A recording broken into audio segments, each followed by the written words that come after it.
গোলাম যখন সারাদিন কষ্ট করার পরে রোজা রাখার পরে ইফতারের সময় বসে, আল্লাহ রাসূল সাল্লাল্লাহু আলাইহি ওয়াসাল্লাম বলেছেন, ও দুনিয়ার মানুষ শুনে রাখো, তোমাদের রোজাদার যারা রোজা রাখবা, রোজাদারের জন্য দুইটা আনন্দ।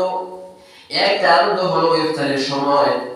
ইফতারের সময় যখন মানুষ সারাদিন ব্যস্ততা সেরে, কাজ বাজ সেরে সবকিছু ঠিক করে তারপরে ক্ষুধার্ত অবস্থায় খানা সামনে নিয়ে বসে আছে, দুই একবার দুরূদ শরীফ পড়ে আর আল্লাহ পাকের কাছে শুকরিয়া করে।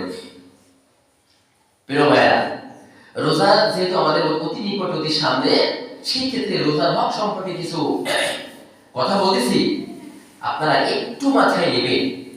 যখন সারাদিন রোজা রাখবেন, রোজা রাখার পরে তো অনেক ক্ষুধা লাগে, স্বাভাবিক।